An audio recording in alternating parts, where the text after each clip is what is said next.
Sunday, Sunday, Sunday. Good evening, everyone. Welcome to another episode of True Story Live. I'm glad to be here tonight, and I'm glad that anyone that can hear my voice is here as well. Had a little weird getting started tonight, and Jen's not with us. She came in and her image wasn't showing, so she left, and we're waiting for her to come back in, but I'm sure she'll be with us shortly. Tonight's topic is TSL, seek and you may not find empty spaces. Very excited about it. Well, I'm always excited about the broadcast, but I'm particularly excited about this one as it deals with a topic that you hear us talk about, or at least Jen and myself talk about from time to time. And yeah, so we'll get into that in just a minute. Before we do, we'll say hello to the rest of the panel. And Jen just hopped back in with us, so I'm happy for that. So we'll start with her. Jen, how you doing? Jen? Can't hear Jen. Can you hear me now? There you go. There you go. Okay. Yeah, I just was saying how I'm doing good. Got a crick in my neck, but you helped out with that, so it's better. Good. Yeah. But glad to be here and excited about this Yeah, topic. right? Yeah. All right, I'm going to hop on YouTube. It might kick me off, so you guys say hi while I do my spiel. Sure. Thanks. Yeah. All right. So thank you for being here, Jen. We'll also say hello to Glenn, our friend from Australia. And just got back from a trip. Maybe he'd like to talk a little bit about that. But either way, just say hello to the people for me, Glenn. Yeah, hi person, Debbie. Debbie, hi person, yeah. Yeah. Oh no, just went to see the kids, get another computer to Canberra, which is the capital city for those not geographically or geographically inclined. Yeah, so it was a good time with the kids. Computers are always a pain in the backside, so Yeah. I'm trying to set it up. Yeah. Yeah. Well, That's it. I'm glad you made it back safely. So about how long of a drive is that? Between 4.5 and 5, depending on if you get behind some traffic, caravans or trucks or something. Sure. So when you remember the trip from Williamsburg to Fort Mill, that's about like 5.5 hours or something. So that's about the same distance roughly. Yeah. 10, 12-hour driving through is nothing to us here, same as USA. Yeah. Big country. Yeah. So when I go to Michigan, that's about roughly where the places I need to go is about 12 hours one way. Usually I try to stay for a while, so it's not just going up and turning right back around and coming back. So anyway, I'm glad that you're home safely. And yeah, excited about this topic tonight, which we're going to start in just a moment. And well, I think Jen came back in. There we go. Sorry, Jen. Are you back with us? Hello. Sorry, guys. Weird stuff. Well, now you're in there twice. Can you guys hear me? Yes, I sure can. You're in here twice. I don't know how that happened, but you're in the studio twice. That's okay. Okay, there. One of them dropped off. Are you still able to hear me? Hello. Hello? There you are. Okay, it's being really finicky tonight, so let me... I can hear you. Well, we won't worry about the image. So I don't know why it's doing that, but Jen always has her image up there on the screen, and right now it just looks like a little person. So if she was having problems loading it for some reason, I don't know why it works for Glenn and myself and not for Jen. She's been having some issues with her phone lately too, so I don't know. All right, well, we'll just get started. And Jen, are you able to see the chat? No? Okay. We'll let her work on work on her audio and stuff. So I'll just say hello to everyone in the chat. We only have a couple of people, at least right now, showing up. Debbie was the first one to come in. Hello, Debbie. We're glad that you're here as always. And also Stephanie. Welcome again, Stephanie. We're glad that you're coming back around again. We missed you, so I'm glad that you're here as well.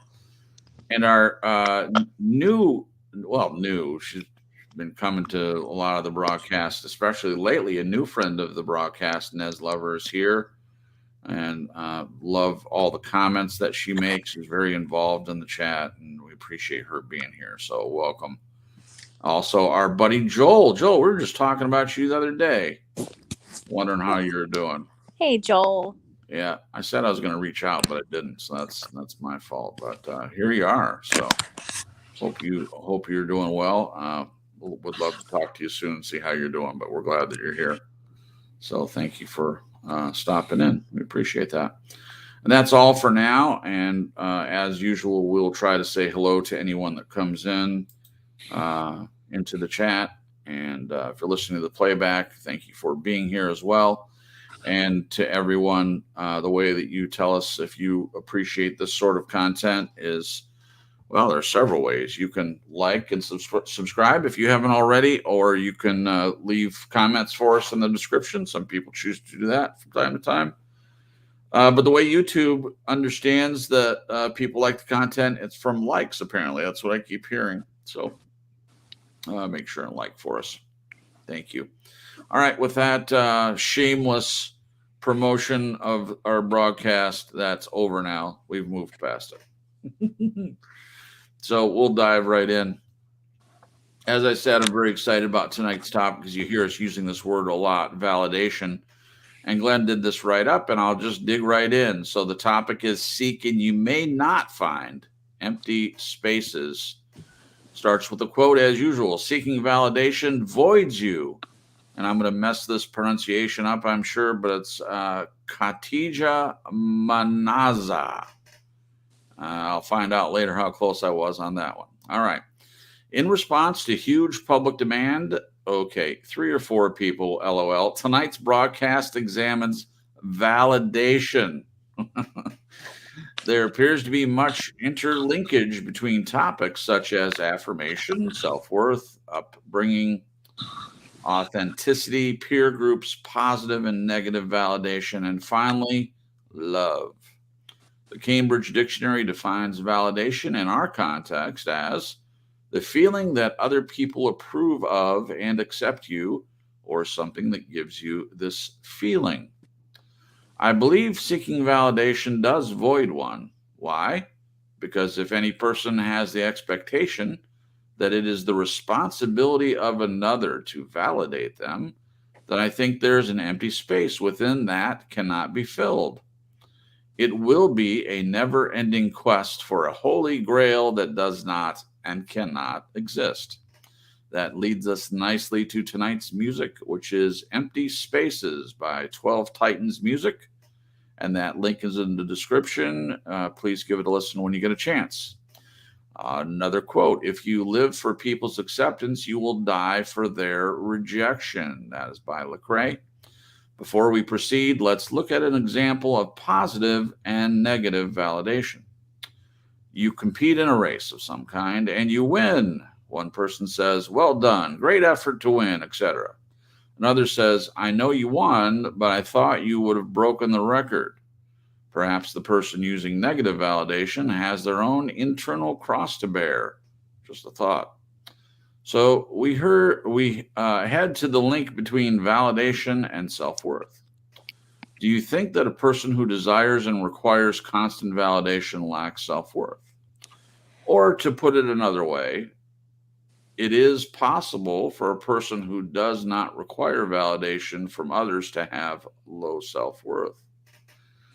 All right. If someone says to me, you are not validating me, or I don't feel validated, I'm going to be thinking, why are you saying this? Because this is your issue and not mine. Personally, I am uncomfortable attempting to validate any person who has not validated themselves first, simply because I see this doing more harm than good. Thoughts? Is this too harsh? So, what gauge can one use to assess whether they have a high degree of self validation? Could it be as simple as if I don't require validation from others, then it automatically means I am self validated? I wish to add to the mix my concept of validation excess. This is when I start to get the feeling that a person is using validation for manipulation with the express purpose and agenda that they will be validated in return. A setup. The I give to you, so now you give back to me routine. Call it a pink flag, if you like. In case I am labeled as an anti validator, I want to put that one to rest. I am 100% for authentic validation. It is more a question of degree, and that relates to my personal comfort level. I certainly will not validate any person if I feel obliged to do so. I wonder how the balance point can be found when one party in a relationship is heavily into validation and the other party does so with a much lighter touch. As with many of these topics, background, upbringing, life, exposure, etc., all play their part. Thinking of a child given two forms of validation from parents and siblings. Firstly, the child who received validation, both positive and negative, based on their achievement or lack thereof. Secondly, the child who was validated just for being the person they are without any strings attached. Wow, that sounds like Shangri-La. Do you think the way we were treated as children is significant in our adult attitudes to validation, affirmation, and self-worth, etc.? Do I think social media has an influence on attitudes to validation? Yes, I do. And I believe it is a major cause of what I would call the validation blues. Is it not true in this day and age that children, particularly, are virtually governed by what others say about them? I don't know where all this is heading, but it looks like a generational disaster to me, where validation from others is more relevant than self worth.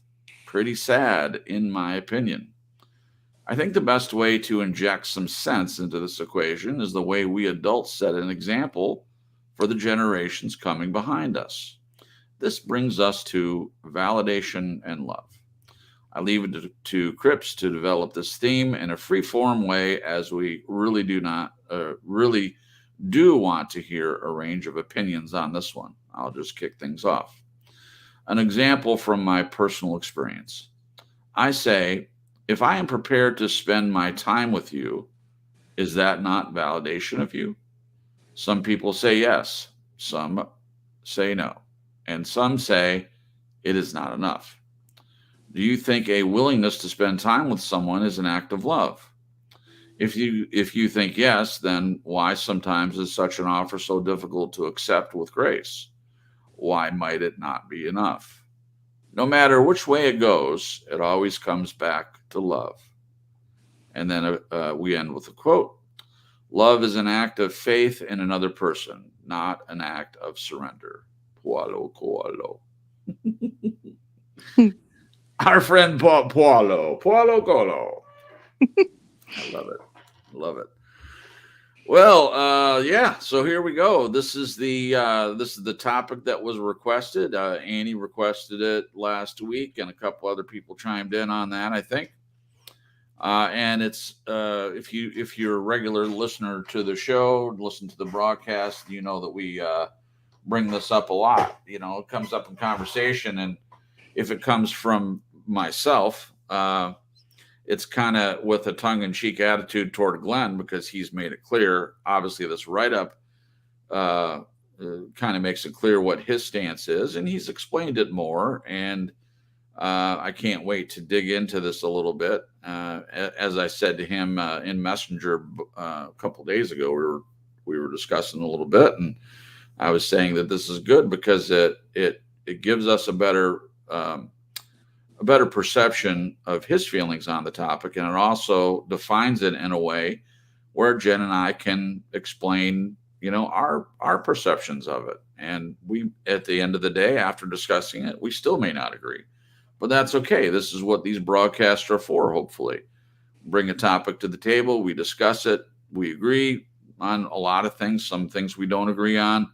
But you guys, as the audience, you get a chance to make your own decisions. We're not trying to push you in one direction or another. This is for you to, think about in your own mind, to process and decide what works best for you. Maybe validation is something that you have never wanted and feel like you don't need. That's no problem whatsoever. It's for each person to decide on their own. And that's the beauty of a free democracy, supposedly. All right.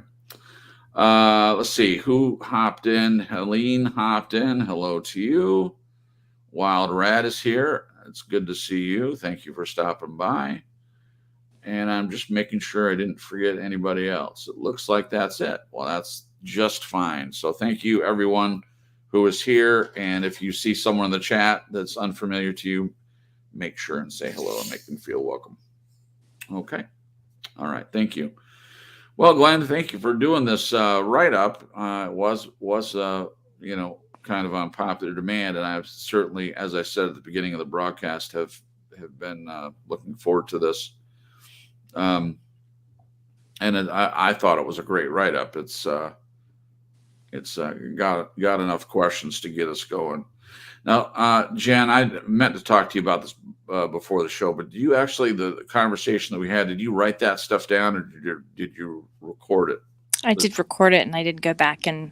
Oh, okay. So I'm praying our brains will remember the things we were talking about. Yeah, I'm sure it'll be fine. Also, believe on the Lord Jesus Christ has hopped in while I was talking just a minute ago. So we're glad he's here. Welcome as usual. Okay. All right. So I'm going to, let's see, where's the first? Okay. So the first little area, I believe seeking validation does void one. Why? We'll start there. I believe seeking validation does void one. And Glenn already put his answer. He says, because if any person has the expectation that it is the responsibility of another to validate them, then I think there's an empty space within that cannot be filled. It will be a never-ending quest for a holy grail that does not and cannot exist. Okay, so here's where I'd like to start. Jen and I both will comment on this, and then we'll go back to Glenn and see if he has a follow-up comment based on our answers, or if he has anything else he would like to add. And I'll go first. I agree with what Glenn has said here. If a person has the expectation that it is someone else's responsibility to validate them, then I would agree that you cannot fill that space. You can't meet someone else's expectation, especially if it's not communicated. I think that when we tell the person that we're in a relationship, what our expectations are, then that person has a choice to make of whether they're going to try to meet that expectation that has been fully vetted or explained or not, and that's up to them. But if it's not discussed, if a person has an expectation of someone else, and they just expect them to know what it is they expect, and it's never discussed, and then they get mad when it doesn't happen, that's a completely different scenario whatsoever. So just using this example, this person that Glenn is discussing here, if they expect it is the responsibility of someone else to validate them, I completely agree that you can't ever fill that space. If the person knows that is an expectation, I think it's a different thing. It's an agreement between two people that it can be healthy in a relationship, in my opinion, to validate. I've noticed that in the world we live in, there is, I would say, over validation in some realms and under validation, vastly under. Agreed. In others. And he used some good examples, some sports examples, which I'll talk about more when we get to those. But in this case, to me, the key word here is expectation. If the person expects that it's someone else's responsibility to do anything for them, to fill them in any way, it's not ever going to work. What would you say about that, Jen? Do you have a comment about that one, the first one? Yeah, I would agree with what you were saying. And I also want to add that validation, I keep going back to, I don't remember where we read it, but it's emotional support. Yeah. And so, like, say you have two people that are in a fight or an argument. Let's say argument more than fight. Fights like with fists. I don't mean fists. An argument. You know, we hear and see this all the time in our relationships and movies and shows and crap. And crap. Life. That when two people are upset or one person's upset, it's one thing to both be sharing your side back and forth of what happened and how you perceived it. What I have found is if you are emotionally supporting the other person by validating, it's also sharing that you heard what they're sharing. You heard what they're saying and you understand their feelings, whether you agree with them or not. And what I have discovered is that it really helps de-escalate the emotions. Yeah. Instead of escalating, because I think sometimes it can escalate when the other person doesn't feel heard or emotionally supported. That's it. So yeah. That's it. Well, you hit on it right away. So for me, the purpose of validation isn't to fill an empty space. That was a good example. So if you're having a bump or discussion or it's heated or an argument or whatever, and as Jen stated, each person is just presenting their side. I mean, there's a lot of issues there. I mean, obviously, the people don't know how to have an argument, but let's get past that. If you were to validate a person, listen to them first, let them explain their side, and then at the end of that, were to validate not that you agree, but that you understand what's being said. Then you aren't fighting against them where they think they're not being heard, and they might be able to better listen to your point. Without validation, the person may not listen at all because they don't feel like their point was even heard. And I'm sure we've all seen this. We've all been in arguments with other people that you can barely get through it because the other person keeps talking over you and your point never gets brought up. I mean, you never feel like you're heard. I mean, to me, that's pointless. The argument never gets anywhere. Yeah. It never is finalized. It just keeps going round and round and round, and it makes no progress. Yeah. This is one of the many values that I do see personally in validation. Not as a way to fill a hole, like Glenn has said. I love the way that he phrased this.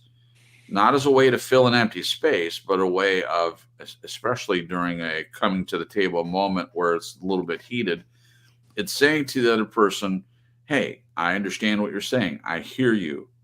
And as Jen said, it's emotionally supporting them. It's telling the other person, hey, I'm not saying I agree with what your point is, but I'm listening to you. I'm hearing you. And all this might, to some of you, sound like psychobabble, like, well, I would never go to the point of saying that to a person, like, I emotionally support you and validate you. I'm not saying you have to say that, but that's what it is to me. It is letting the other person know that they are heard and supported. And I just think that validation is a good key to that. Okay. So I'm not going to jump ahead. There's a lot I want to say, but Glenn's done a good job of giving us a lot of opportunity to do that. So I will try to stay on one point at a time. Okay. So Jen, do you have anything more to say about this first one? Nope, I'm good. Okay, we'll go to Glenn then. So Glenn, in this one, you've already kind of explained part of your stance here in the write-up. I'll just go over it again for the listeners. I believe seeking validation does avoid one. And then you ask why, because if any person has the expectation that it is the responsibility of another to validate them, then I think there's an empty space within that cannot be filled. It will be a never-ending quest for a holy grail that does not and cannot exist. Why, Glenn? Why? Because you just can't fill the hole in the first place. Right. It's impossible. You can pour as much as you like into it, but it's a bottomless pit. Yeah, I get that. Okay, but I think it's better if I relate a conversation I had with Sandra last night. Perfect. When I came home, I just said at a throwaway, "Oh, geez, it's great to be home. I always look forward to coming home when you're here, and you're here, etc., etc." And then I said to her, "Oh, you realise Cripps and Jen would call that validation, but for us, the word validation does not exist in our vocabulary because it's just automatic. You don't even think of it. It's just you live. It's just living." Right. So let me, if you don't mind, I'd like to interrupt you there. Please. No, please. I just put a comment from Nez Lover. It's been on the screen for the past like 5 minutes, it seems like. But she says a similar thing. She says, I believe that if love exists between two people, then validation comes naturally and does not need to be sought after. It simply is. So she agrees with you on that point. I agree with Ned. Yeah, absolutely. Well, I agree too. See, so Jen and I would say that we love each other very much. And this is something that is natural in us to validate one another. It doesn't come out. She's never said to me, I need you to validate me every time I have a thought. She's never said those words to me. It's something that we discovered early in our relationship when we went to meet her, a therapist friend of hers in Williamsburg. And we were talking about it a little bit in the session. And he gave us a write-up or a pamphlet. And I thought, wow, my mom would love this. She would love the idea of validating, and it's something that she learned to do later in life, and it helped our relationship because she had been a lot in most of her life a critical person, critical of me, and it took me a long time. It's still taking me time as an adult for me to completely get over some of the damage that was done by having a very critical helicopter parent like my mother had been. Now, she had many great qualities, and I have talked before about many good things I've learned from her, but validation was not in either of my parents' vocabulary. So for me to discover this idea of validation, and I'll get to it later in the write-up, Glenn even mentions a magical Shangri-La kind of situation for a person that would have parents that would even occasionally validate them or give them emotional support. And then there wouldn't be this empty space of need in the person if they had any kind of validation growing up. But for me, I didn't get that. When I would ever get it from someone on the outside, I was just like bowled over. I'm like, what is this person is doing? To say anything nice toward you or to be encouraging or supportive. So it's a hard thing to reconcile when you don't experience it. So I said all that to say this isn't just like with what you said, Glenn, and what Nez, your conversation with Sandra and what Nez has brought to the table here. I love this. Love exists between two people, then validation comes naturally. I believe it does come naturally. This isn't something that you should have to take a class for. If you love the other person and you have a healthy relationship, what Jen and I term validation, Glenn and Sandra might just think, well, this is just the way we talk to each other. Well, a lot of people don't have that understanding, Glenn. That's my point. My point is, if there's trouble in the relationship and two people are learning how to communicate and they're having this issue and it's just they argue all the time, validation, in my opinion, is a way to bridge the gap between them, get to this point where it becomes natural. Or you don't have to call it validation. It's just a natural progression. Once you learn how to have a discussion, you don't need to call it validation anymore. It just is. Any other? Another. Stephanie's brought up a couple of. Can you see them? Two sure cameras in caps. That I thought they were good. Good question. The first one. I'll go with the first one. Yeah. Sure. Thanks. Is this the one? She says, what if you can't give support and validation when the person is being totally wrong and out of place with actions? Is that the one? Yes. Okay. Stephanie, this is a great point. So in this scenario that Stephanie's presenting, she's saying, what if you can't give support and validation when the person is being totally wrong and out of place with actions?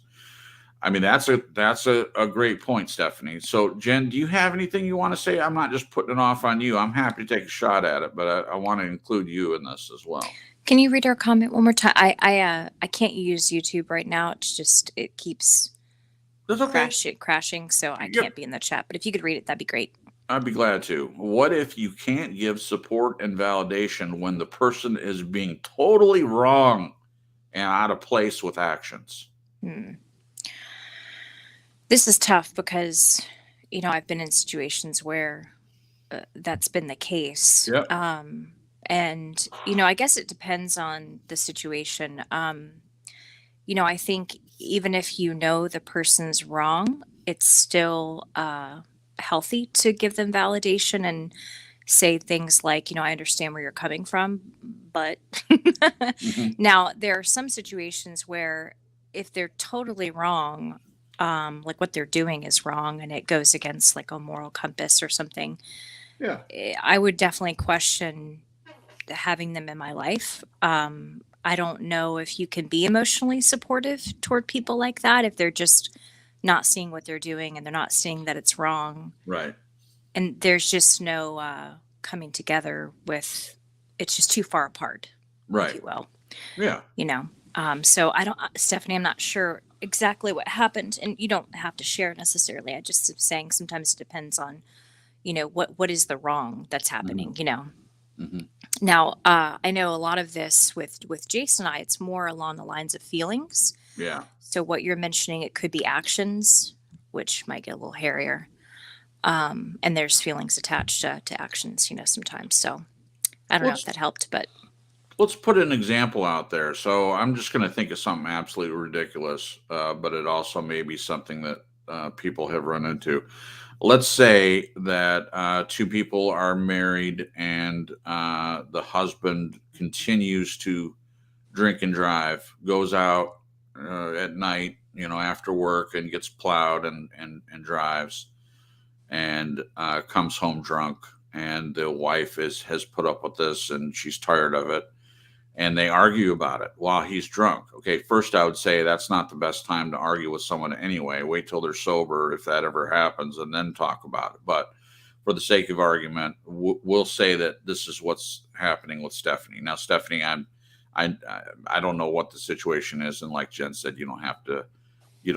But I'm gonna use your comment to fit into this ridiculous situation that I'm trying to come up with. So in this situation, that's actions that the other person doesn't agree with or want to support. So being totally wrong and out of place. So obviously the drunk person who is not only getting drunk, but coming home drunk and driving to get there. There's several things. I mean, any way you look at it, it's wrong legally by a legal standpoint. It's wrong in a social standpoint. In a relational or emotional standpoint. So I think most of us can agree that that's wrong in many ways. So how do you validate then, Jen? How would you validate the drunk person who is being questioned by his wife and saying, why are you doing this? Well, what is this behavior? How are you emotionally supportive of that in that situation? Yeesh, I have no idea. What about you? Well, in the situation I have provided, it's validation in that situation would be to listen to the excuse, whatever the excuse is. And my version of validation in that would be, I hear what you're saying. I understand that you have to get your car back to the house and that you didn't want to take an Uber or whatever. I would say things like that. And then when it was my turn to talk, I would make my points and say, this is damaging. You could kill someone. You could get pulled over. You could get a DUI. I would give all the reasons. Now, again, I would wait until they were sober. Don't ever try to argue with a drunk person. I'm sure there have been people that have done that. It's an uphill battle for sure. So yes, this is a good point, Stephanie. Maybe there are scenarios where emotionally supporting the person, if their actions are way out of line, if they're totally in the wrong, would be difficult. I don't think, Or impossible. or yeah, or impossible. Yeah. So that's a good example. Let me go down to the next one. I'm going to just focus here for a second. Stephanie also says sometimes the other person will not allow you to speak to be able to see another point of view. Yeah, that's kind of what we're talking about. And again, what Jen said, I think is very valuable.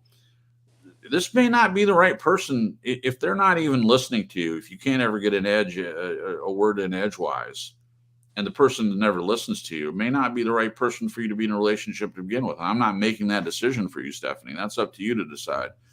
I'm just saying in general. I think when we talk about validation, in general, we're talking about someone that wants to be in a relationship with you and wants to work on it, and that's not the case for everyone, obviously. Yeah. What do you think, Jen? If the other person will not allow you to speak or to be able to see another point of view, what do you think of that? Do you have any comment to make? That sounds a little bit like a red flag to me. Yeah, it does. I think, all of us should be Oh, I think our TV just turned on. I was like, wow, somebody's talking in the other room. Okay, go ahead and finish your comment. I'll take care of it. Hold on. Yeah, I just was going to say, usually you want to be in relationship with someone who you guys are going to listen to each other. Like each person is going to have the equal right to speak up and share things. So if someone's just refusing, whether it's to let you talk at all or to see your perspective on things, it just ends up being a one-way conversation, and that's just not healthy to me. It's just how can two people grow together and learn from each other and grow together if there's only one side and each person isn't getting the chance to talk. So yeah, it's not a good. I just heard the tail end of that. It's not a good situation for sure, and that's really not what we're talking about. There are going to be points that people make listening to this and how not to validate, and they're certainly understandable. We're not going to be right in every case because it's different relationships with different parameters. So when we talk about this topic, at least from my perspective, we're talking generally, and as I said, and we're talking about a relationship where the person is at least reasonable in some way. yeah. Okay. So Believe says, I think there should be liberty in any expectation on one's significant other, whereas one may be a bit more inept than the other in areas such as giving validation. I think there should be liberty in any expectation on one significant other, whereas one may be a bit more inept than the other in areas such as giving validation. I think I understand what you mean, Believe. So one person may be more well-versed in how to do the validation thing and the other person doesn't. So I think what you're saying, there should be more understanding and that's biblical. I mean, the person to whom much is given, much is expected. So a person has a better understanding. Yeah, they should have grace, give liberty toward the other person who is less knowledgeable about how to do it. But I think that anybody can learn this in a relationship if they have interest in doing so. Yeah. And my whole point basically about this first thing that Glenn's brought up is that he's absolutely right. If you're thinking that it's the other person's, if you have an expectation that's responsibility, that's the key word, responsibility. You think it's the responsibility of the other person to validate you, you are running uphill. You're trying to fill an empty space. Yeah. And how he ends it, he said, it will be a never-ending quest for a holy grail that does not and cannot exist. Completely agree on that point. So it all, in this scenario, to me, all depends on the expectations. What are you expecting to do? And are those expectations being discussed between the two people? Yeah. Now, I think in a healthy relationship, those expectations would be discussed and it's much more easy to validate it within at least a healthy relationship, or at least a relationship where people are striving to be healthy. Yeah. Does that make sense? Glenn, did you have anything else you want to say before we move on? Yeah, sure. I wanted to address Stephanie's one before. Please. Beliefs, please. Just let me find it. You want me to put it back up on the screen again? Yeah, the first one. What if you can't give support and validation? Okay. There you go. Well, there's something about this that doesn't feel right at all to me. Okay. Because it's like, if you're looking to give support and validation by coming to the table with your issues, I think you've got to take right and wrong out of the equation. Oh. I think you've got to make the offer to the other person to come to the table basically open to discuss it. And if they're not willing, well, you can't do anything about it. But I think if you come with an attitude that you are totally wrong and I'm right, where are you going to get? Where do you go with that? Nowhere. That's a good point. Yeah, excellent point. So I think it's a mindset. Yeah. So, and if the other person won't allow you to speak, to be able to see another point of view, well, I think once again, all you can do is make the offer to come constructively, and if it's rejected, it's rejected. Right. Simple as. That's a good point. Good. That's my comment on that one. Now, Johns, can you put that one back up, please? Do you want to do Stephanie's other one or no? No, I thought I addressed that just then. Okay. If they won't allow you to speak, well, there's nothing you can do. Okay, there's the other one for you. I don't agree with this one either. Okay.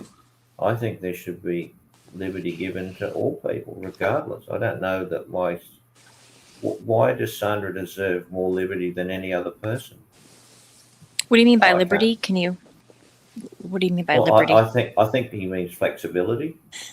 That would be how I interpreted it. But if he'd like to clarify, that'd be great. Yeah. I'm just wondering, flexibility with what? Like talking? Well, just more allowance for things, for non-validation, etc. That's what I'm sort of. Hang on. What's he saying? No, hasn't said anything. No, I just think you've got to treat each person as you find them. Okay.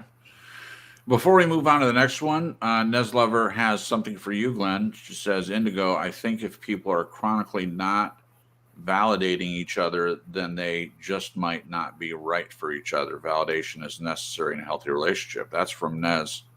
I agree with that. I agree. Okay. It's just the mechanism by which you validate, and that's what we've really been discussing here, is whereas from my point of view, it's automatic and wouldn't even be considered to be validation. Other people want to label it validation. It's no different. Okay. While we were talking, the Nut House came into the chat, and he's at work, and we understand that. Thank you for stopping by. He had a broadcast last night, and I told him that I would come in there, and I texted him and apologized for not being able to be there. But he's not holding against me. He still came by our little broadcast over here, so I appreciate that. But I'll make it up to you, man. Appreciate you stopping in. And also, our friend Annette is here. Hey, Annette. Welcome, Annette. I hope you're doing okay. And then we also have Liam Noah. I think that might be a spam promoter. I don't know. Looks weird. We'll see. All right. And Lon. Yeah, Lon. Hello. Peace, Jason, Jen, and Glenn. Appreciate you stopping in as well. I keep trying to catch your broadcast. I'm up earlier in the day, and I haven't been able to catch you live lately. But gosh, I sure love your broadcast still. All right. So back to it, guys. Here we go. All right. So the next part. Let's see the music, and then before we proceed, let's look at an example of positive, negative validation. You compete in a race of some kind, and you win. One person says, well done, great effort to win, etc. Another says, I know you won, but I thought you would have broken the record. Now, I'm way more used, the second one, if there was anything positive said to me, it was always tinged with something negative. there was an expectation like you could have done better. Like if I got an A minus on a report card, it was, well, yeah, you got an A minus, but you could have gotten an A plus. You need to work harder. I mean, that's a perfect example. I mean, I might have not even heard the yay, you got an A minus. It would have just been, well, you should have got an A plus. You're more capable than that. You should do way better. That's the kind of quote unquote validation I'm used to. But in this particular scenario, yeah, that's a good example of a positive validation. The first one and the second one, there's some validation, but there's an expectation of you could have done better. To me, that does, as Glenn has phrased it in here, that is negative validation. And there's no point in doing that at all. If you have to mix positive with negative, then it's better not to say anything, in my opinion.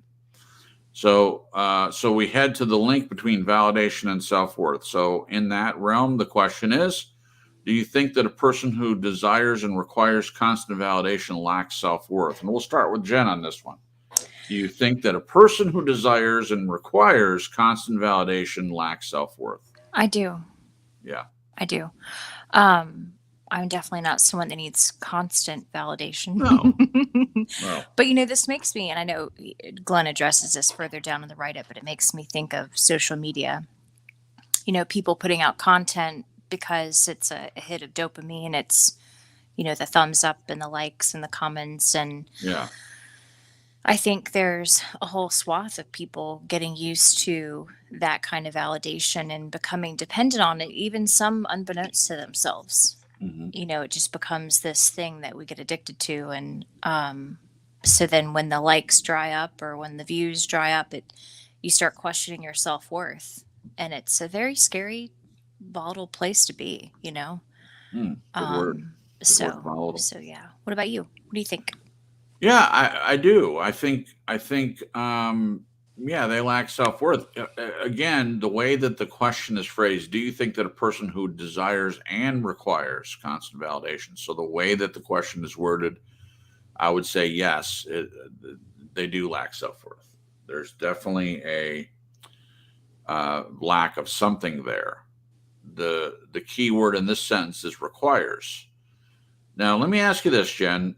Do you, you kind of already addressed it, but let me ask it another way. So every day when you wake up, do you think to yourself, I require Jason to validate me today? Is that a thought that you ever have? Absolutely not. I validate Jen because it's something I want to do. And because I know that her whole life leading up to meeting me, she didn't get validation. I'm not saying she never got any. But I know that she hasn't gotten much. And I think I see her as a person worthy of validation. She does many things in our relationship that I want to praise her for. This is a choice on my part because I love her.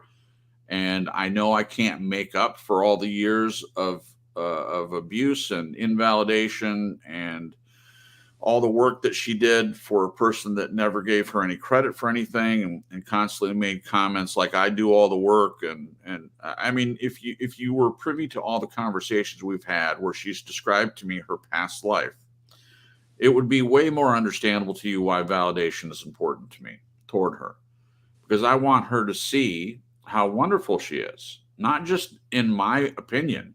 She's just wonderful inside herself. And I want her to see that. And I don't think the other relationship that she was in did anything toward that, toward high self-esteem, for her realizing her potential. And I love her family, but I think in that realm too, I think that any parent could have done a better job. But in this area, the area of validation, a little bit of validation would have gone a long way, I believe, with her. And so, go ahead. I was just going to say, and I think one of the keys with this, because I think it can be dangerous if you've got someone that's not working on their self-worth and their self-esteem.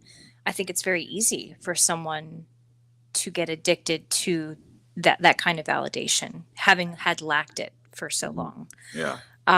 But the difference with me, I'm not like this dry sponge that's waiting to soak up all of this validation that you give me on a daily basis. Right. I'm working on my own self-worth with God and within myself Yeah. to where it's like the cherry on top when you say things to me. It's not Sure. like the air I breathe, Right. like I'm just Right. waiting for it, like I need it.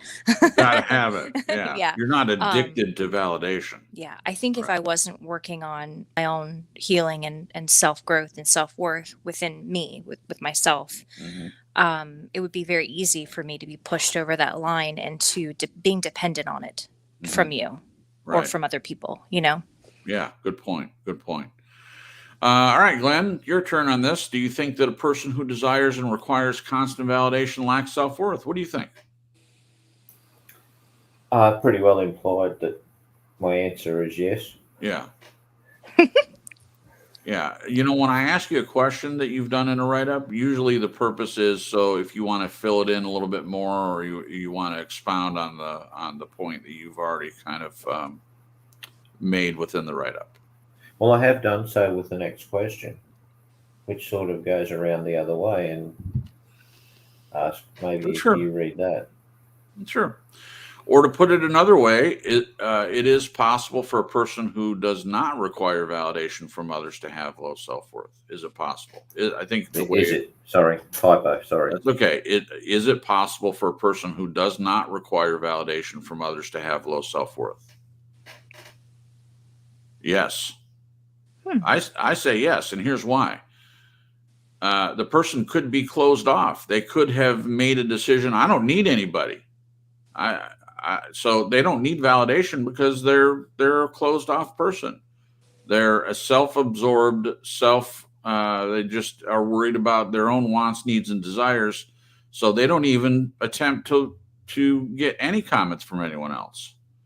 So yeah, they could totally, a narcissist, for instance, could have total low self-worth, but they're not looking to be validated by anybody.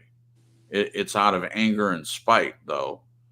But yes, I can think of several people that I've been in a relationship with that they even get mad if you ever validate them. There are some, not all, but there are some that if you say anything positive to them, they're looking at you like they're waiting for the other shoe to drop. Like, why would you say anything nice to me? I was even going to add on to that. I think there are some people that have self-hate and self-loathing. Yeah. And they're not looking for anybody to validate them, but they still have low self-worth. Right. Exactly. They might think, well, I'm not even what's the word? Worthy of having anybody say anything nice. So I'm not even going to even expect it. Right. So they have learned from life that no one's going to say anything nice to them, and when someone does, they're wary of the comment. I mean, this is the person that people say, well, just take the compliment, for goodness sake. I mean, there are people that if you compliment them, they're very uncomfortable. Now, it may be different in every case why that person's uncomfortable, but they are. So you try to validate them and they react violently to that, or in various degrees. So what do you think, Glenn? Any agreement? I think you nailed it. I think I've seen people, if you say, oh, gee, you did a good job, and they do look at you like that. Yeah. Because they obviously think you're a liar. You don't mean it. Right. You don't mean you're it. Just full of crap. Well, yeah. That sounds like low self-worth to me. Yeah. So agree with you. Okay. Nuthouse says, what if I have too much self-worth? Does anyone want to address that? What if a person has too much self-worth? Is that possible? I'd love an example from Nut. That's kind of like what we talked about last week with inflated ego. Like a lot of pride, in themselves, like maybe too much, swung too far the other way. Right. And they don't need validation because they're like, I am the shiznizzle. Yeah, that's right. So there are people that could have too much self-worth, or what they deem as self-worth. To us, it may not be that, but they look at it as self-worth, and they think that they're the and they're not going to need anything from anyone else. That's another way to look at it. Okay. Believe says, at Nez Lover, I think there is a balance somewhere in that for those of us who have gone beyond focusing on others and neglecting self. Neglecting self. I would like to hear more, Believe, on what you mean by neglecting self. Is that a goal? Because I believe that there is a certain healthy level to, paying attention to your own needs and things like that. We've talked about that very many times. The difference between being self-absorbed and selfless. Selfless doesn't mean that you don't think about yourself. It means you think about yourself less. You're not totally focused on your own needs. You have room in your life to think about what other people need.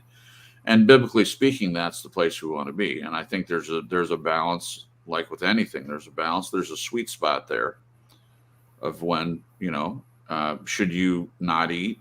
Should you not get enough sleep? Should you not think about yourself at all? Or should you think about yourself some and think about others more? That's the question. I think I can crystallize this one. All right, let's do it. To believe, feel at comfort when you're giving self and you're receiving self are in balance. Oh. Feel that there's the equilibrium between giving and receiving, and it feels right, rather than an excess of giving to the detriment of yourself. Wow. I love that. Love that. That's great. Thank you, Glenn. All right. We're focused on Believe for a second. He says, when a kid, I was validated so much by Catholic girls, and I loved them so much for expressing that to me, in which I didn't get at home. But I felt self-hate, shame for not knowing how to reciprocate. He also made another comment. He was talking with Nuthouse, and let me try to find that comment. He was saying,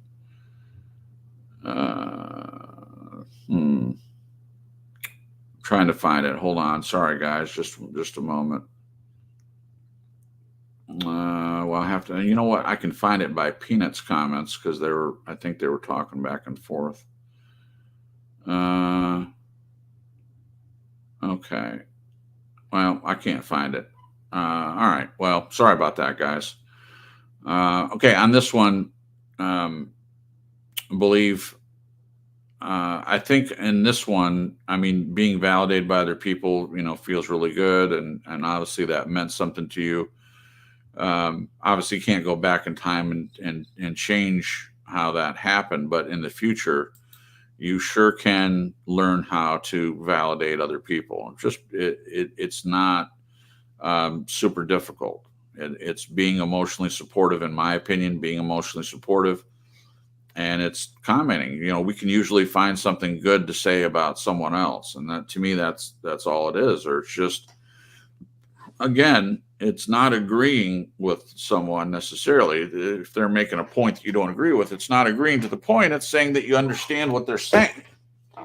It's saying, I understand why you feel the way that you do. Because a lot of times most people, I don't know about most people, but a lot of people have enough empathy to be able to hear someone's point and agree with it enough to say, hey, I can understand why you would feel that way. It's someone sharing with you, I had a really bad day on the way home. Someone cut me off in traffic and I was really irritated by it. And I'm home now, but it still bothered me. And the person says, yeah, I can totally understand why you would be upset that someone cut you off. That's all validation is. It's not saying, well, what did you do to piss the other guy off? Did you do something to him? Did you get in front his way first? And so he, sped past you and got in your way? No, that's not validation. You don't have to be a detective and figure out if they did something wrong to deserve it. You're just validating the person for what they experienced. That's it. You weren't there. So to me, it's just a really, really simple tool, especially in relationships that you do care about the relationship and you want it to be more healthy. And some people may not have had any validation. So you may find that you don't need much, that a little validation goes a long way. A little dab will do you, so to speak. Yeah. it could be that way. And it can even look like a hug. It doesn't have to be words. Right. Yeah. A validating hug. That's beautiful. I love it. Okay, Glenn, back to the write-up. Glenn says, if someone says to me, you are not validating me, or I don't feel validated, I am going to be thinking, why are you saying this? Because this is your issue and not mine. Now, Glenn says this a lot, and a lot of times he's right. This is your issue, not mine. Is that comment in and of itself very validating? No. No. It's not. He's right. Yeah. Oh, definitely. It is the other person's issue, but that is not in the realm of validation at all. See ya, Nuthouse. We'll see ya. Like I said, I'll make it up to you. I'm sure you'll have other broadcasts, and I'll make sure and show up. Sorry I wasn't there. Yeah. So everything leading up to that point. So if someone says to me, you're not validating me, or I don't feel validated, maybe I'm not. And I understand what Glenn is saying here, but if he actually says to the person, why are you saying this? Is your issue, not mine? Even though that's right, how does a person feel when someone says, that's your issue, not mine? I mean, even hearing that, I can feel the potential irritation by someone, especially if it's an emotional issue that's being discussed. To me, it sounds like not being emotionally supportive. Even though Glenn's right that it is the person's issue, it's not Glenn's job to validate another person. I get where he's coming from with that. But that may not be the best time to point that out to the person. Maybe it's not necessarily a rule. It's just a tool. Yeah. You know. It's a tool. What do you think, Glenn? Am I totally off base here? Is that the best time to say this is your issue, not mine? What do you think? I think I said to you I was going to put some stuff in the write-up that would maybe evoke some discussion. Yeah, you did. So here's the discussion. Would I say that to another person? I'd be thinking it, but I wouldn't be saying it. Which part? I think that's not fair to lay that on somebody. But wait, to lay what on somebody? It's your issue. Okay. You're throwing yourself under the bus, Glenn. You sure are. No, I'm saying that's how I'm processing it. Why are you saying this? I'm not saying to them, this is your issue and not mine. That's way different. I'm not going to be out in their face saying that. That's it. No, that's not going to work. But I'd be thinking about, where's this coming from? Yeah. Because I'd be thinking, well, I haven't set out not to validate you, but if I shut the person down by saying that to them, they're not going to really want to open up and say to me, well, why they don't feel validated. So I think it'd be very foolish to say that to them directly. Okay. Does that make sense? Oh, yeah. Sure, it makes sense. I don't know. It seems like at least towards me, I feel like you've said that to me before. Now, maybe that's because you're more comfortable and you know that even if I get pissed off, it's not the end of anything. That could be the reason. Well, that's because you're you. You know that we have these discussions. I mean, I feel free to just say whatever I think, right? Openly, but it's not the same necessarily for someone who's in that position. Right. Who is feeling that they're not being validated. I think that would be pretty insensitive to say that to them. Whereas for you, I can say anything because you're a shining star. Wow, how validating that was, Glenn. That's what I mean. Yeah. And see, here's the thing. What Glenn just said, he may not even mean that, but it's how I take it, because it is my responsibility to take the comments that are made to me and I make them what they are to me. If I don't know that I'm a shining star and someone says that, I could totally not accept that and not believe it. It's how you take the comments that are made. I'm just making the point, and I'll just speak for myself. Jen, I'm sure, has her own reasons why she feels like validation is necessary. I think it is, as Jen said, it is emotional support. It's letting someone know that you hear them and that you're there for the purpose, especially if if we're talking about bringing something to the table.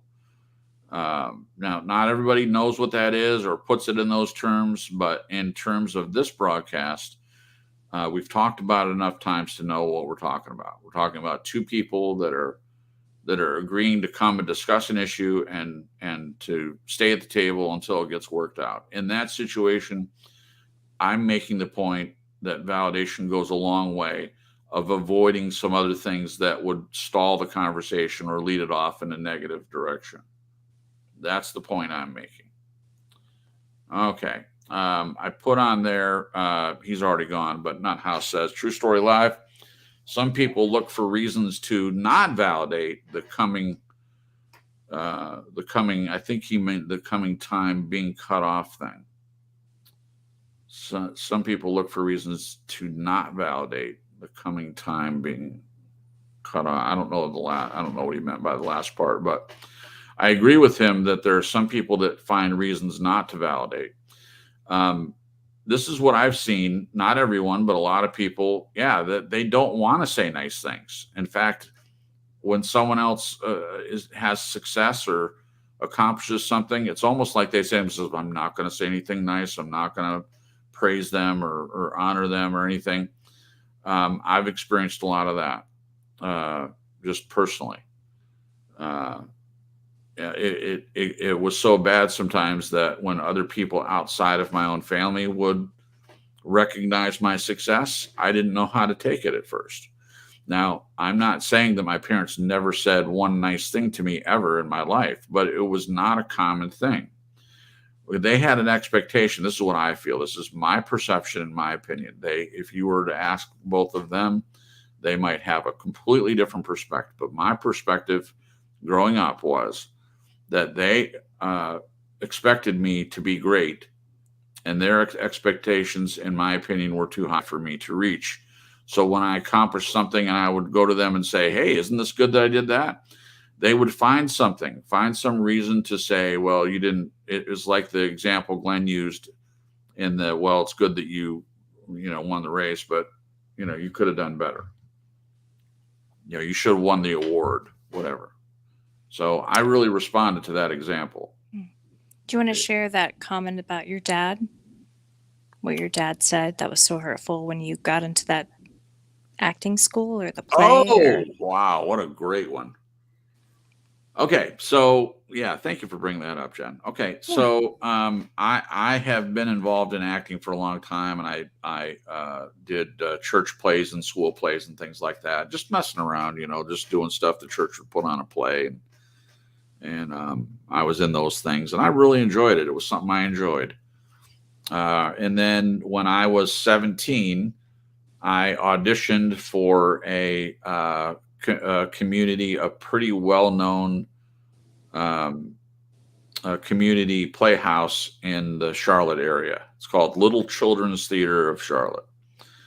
And they did plays mainly for children. They would have, schools come in and it wasn't child actors. It was, various ages. There were people that were adults that were in other things and all of that. So I went and auditioned for this. It was a big deal. It was hard to get into these things. The newspaper covered this particular acting troupe, and, it had a lot of people. It was in a really good area of Charlotte, and it was a prestigious situation. So I went and auditioned. My parents were all for me going to audition. And I went and did a monologue and everything, and took a couple days to hear back, but I got accepted and got a role in this play. The name of the play was called Circus Home. And actually my friend Cheryl, who Jen has met, she was the stage manager for that play. And so we would carpool. When I say carpool, I would go pick her up and we would ride together, and I'd go drop her off. But that's the way it worked. She didn't have a car at the time, but that's neither here nor there. So when I heard, I was so excited to come home and tell my parents that I had made it and that I got chosen. What a wonderful thing. Someone chooses you. You put yourself out there, you go to the audition, you say your lines, and someone says, yeah, I want that guy. And that's what happened to me. So very excited, walk in the house. My parents are both in the kitchen getting ready for dinner. I'll never forget this. I remember like it was yesterday. And I say, Mom, Dad, I made it. I got this role. They gave it to me. And I honestly, and I don't know why I thought this, but my little pea brain at that time thought that they would be excited and I might get some validation. I might get way to go, buddy, anything. But it looked like disappointment to me on their faces. And then my dad said, "Oh, well, we didn't think you'd make it." That's what he said. And I was devastated by that. I whether it's right or not, we look to our parents to help us in our development. We look to them to see how we're doing. And maybe we shouldn't, but that's just the reality of the situation. So this play, Charlotte, we lived in Fort Mill at the time, and it was about I don't know, like a 30-minute drive. And at 17, they were very controlling of what I did and where I went, and it was my truck that I made payments on, but they were very controlling of where I went and what I did. And the reason I found out later, the reason my dad said that is because they didn't think that I would make it, and so they were very supportive in the beginning. So they were coming across as being supportive, but when I made it, all the support went out the window because they didn't think that I was going to make it. And that's why they were supportive. So to me, that's a perfect example of where you're not only are you not validated, but it's the opposite of that. It's someone tearing you down because their own, I don't know, if it was my dad's own disappointments of his own life and he wanted to be this big popular singer and he somewhat made it, but he never reached the level of accomplishment, I guess, in his own mind. So he didn't want me to do it. I don't know. All I know is that I didn't get validation in a situation that could have been really good for me to have my parents just validate that I made it. Maybe they didn't agree that I should. Maybe they thought, well, it's too far for you to drive or whatever their reasons were. But in that moment, can anyone imagine how much better that would have been for me had my parents at least validated that I accomplished something? Yeah. I think it would have been helpful. But instead, I've got this wound that I've never forgotten about that affected me in other things that I did. Now, I didn't listen to my parents. I went on and got a degree in psychology and theater performance, and I've been in many plays. Sometimes my family came, sometimes they didn't. But guess what? I learned not to depend on validation from them. But there's a part of me, here's the truth. There's a part of me, even at my age now, that would love my dad to say, "I'm proud of you, son." One time. Because we all want the blessing of our parents. Again, whether it's right or wrong, we want our parents to say, "Good job. Way to go. That a girl," things like that. And that's why validation is so, that story that I just told, that's why validation is so important to me, because I didn't get it. If a person gets validation, they're probably not going to have this conversation. They're not going to be talking about validation. Yeah. It's like what Glenn says. Well, it should be natural. Yeah, I agree with you, Glenn. It should be. But when it's not, what do you do then? When it's not natural, what do you do? In a relationship, what do you do? So thank you for bringing that up. I felt really good to tell that story, so I'm sorry it went on so long, but there it is. That's the Cripps. That honestly is pathetic. What your parents did. There's no excuse for that. Yeah. So I'm sorry that happened to you. Oh, thank you. Well, thank you, Glenn. I appreciate that. So while we're talking about this, just to give you an idea of what my parents were like, they each had different things that were bad about the way they treated me. But many of you know, or some of you know, that I went to PTL school, and when all the stuff came out with Jim Baker, I quit. and I had 3 months left to graduate, but I didn't want to graduate from the school where the school that would be known for all this hanky panky and extortion that Jim Baker had done. So I quit. I walked out of school, which meant I had to repeat my senior year. And I didn't want to live under my parents' rules. So I moved to Michigan, lived with my grandparents, and I repeated my senior year at a public high school instead of a Christian school, which is what I went to before. And I made it. I took all the classes and I repeated math and history and did all the requirements, and I made it. And I was able to graduate. But before I graduated, my grandparents were on the phone with my mother telling them the good news that I just got the final grades and all of that. And my mom was saying, hey, Val, talking to my dad and saying, hey, you want to talk to your son? And he said, no. And in the background, as I was on the phone with my mom, in the background, he says, well, I didn't think he'd make it. And I heard him. And I remember as a 18-year-old man at that time being so upset by that I went out and cried out by a lake. I fell on the ground and just laid there on the ground just crying that my dad didn't support me, that I didn't get any validation from him, and it affected me. Yeah, I mean, it just did. I don't want that to be true. I didn't want that to be the way that he was toward me, but it's the way that he was. And I'm not bringing all this up as a boo-hoo, woe is me. I'm very happy in my life. I'm a well-adjusted adult. I'm not perfect, but I don't look to other people for validation.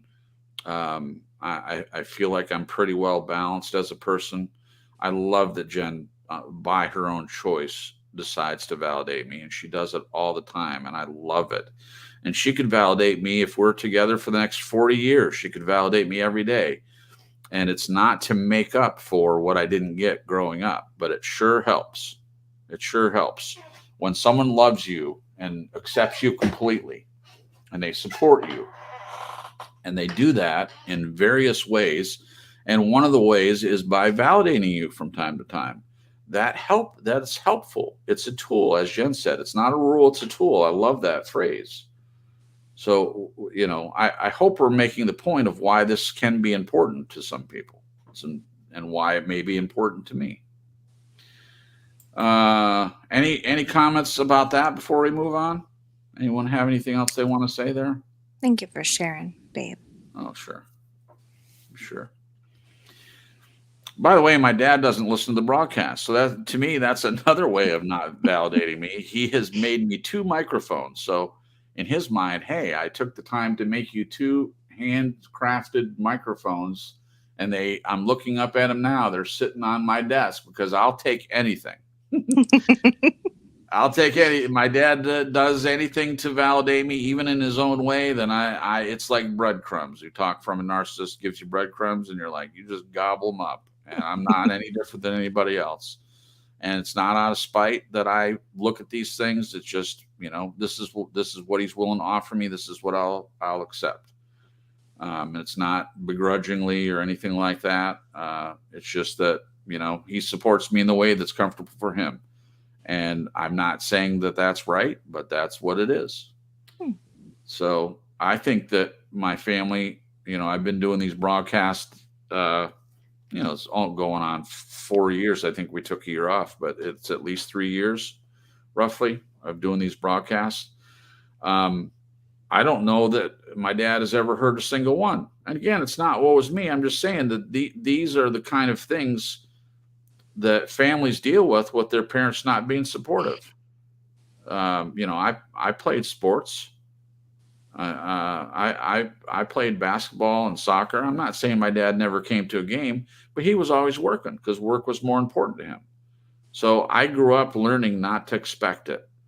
But there have been times that I look back at that when I realized how unsupportive my family was, it was hurtful, and it caused wounds.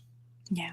So the takeaway from this for me is be supportive of other people. That's all. That's all it is. It's It's validating that another person lives in the world. They live, they breathe, they have their own issues. And you, by taking 10 seconds to say something nice toward them, validating their experience. Again, even if you don't agree with what it is that's being said, just saying, I hear you, I understand what you're saying, and I can understand why you would feel that way. It's being emotionally supportive. That's it. That's it. Okay. Good stuff. All right. Personally, I'm uncomfortable attempting to validate any person who has not validated themselves first, simply because I see this doing more harm than good. Thoughts? Is this too harsh? What do you think of that, Jen? Is that too harsh? Say it one more time. Sure. Glenn says, personally, I am uncomfortable attempting to validate any person who has not validated themselves first. So we talked about this, Jen, you and I. So he's saying he feels uncomfortable validating someone if they haven't validated themselves. Yeah, I could see where that would be uncomfortable. Sure. I will say that I have learned to validate myself. This isn't the only way I've learned it, but one of the ways I've learned it is through you validating me. Right. I'll give a quick example. Sometimes I have sadness come up from the stuff that I've been through in the past, and because it doesn't match my current situation, Right. I get harsh with myself. Right. And there's been times where you've come alongside me and hugged me and said, do I need to remind you what you went through for 14 years? And sometimes the answer is no. And sometimes the answer is yes. And that has helped me validate myself in the sense of when I had those moments of sadness or anger or whatever that comes up from the past, to validate myself and say, okay, I have every right that sad feelings are going to come up here and there because of what I went through. Right. So that can happen as well. But I think if you can sense that someone doesn't validate themselves, right, and maybe you have like a sense to where you can know that they're desperate for it, sure, maybe even demanding. Yeah. I could see how that would make somebody uncomfortable because it's a little more obvious that they're not validating themselves. Perfect example, like I had to learn that speaking up for my feelings to people, whether I got an apology or not from them, Right. or whether I got validation from them or not, Right. me even speaking up about how my feelings were, like how they felt, or that my feelings were hurt or that I was angry, that in a way is validating me just by speaking up. Sure. And it just being that, not being hinged on if I got an apology, not being hinged on if I got validation, not being hinged on, if the person read my letter or my text or whatever. It's just me through the action of speaking up for myself. That's, for me, self-validating. Beautiful. So That's a beautiful point. Thank you for sharing that. Yeah. So the goal is, in my opinion, the goal is to do exactly what Glenn's saying, is to validate yourself. Yeah. You shouldn't need validation from other people, but hopefully by the stories I told, I'm not talking about a full-grown adult. I mean, at 17, it's arguable. I mean, when you turn 18, you can sign contracts and you can vote and all that stuff. But is that person an adult, a full-grown adult? I mean, it's arguable. I mean, I've seen 18-year-olds that have gone and fought in wars and things like that. Does that mean that they were a full-grown adult? No, it just means that society has said, well, we need people to die for their country. And at 18, they allow that. Doesn't mean they're a full-grown adult. So are their parents responsible? By law, up until the age 18, the parents are responsible. So let's use those parameters to say, until a child turns 18, are the parents responsible for their well-being? Are they responsible for their financial needs? Are they responsible for their emotional needs? I would say to some extent, yes. So if during that period of time, up until you turn 18, you haven't gotten the tools that you need to live in this brutal, broken, fallen world out there, then you're setting yourself up for slaughter when you get out there in the real world and see how real things work. I mean, I found that out for myself. There were many things that I was unprepared for. And, my parents did a lot of good things that I was ready for. They helped me establish parts of my personality that were very helpful in the real world. My dad taught me how to clean my fingernails properly.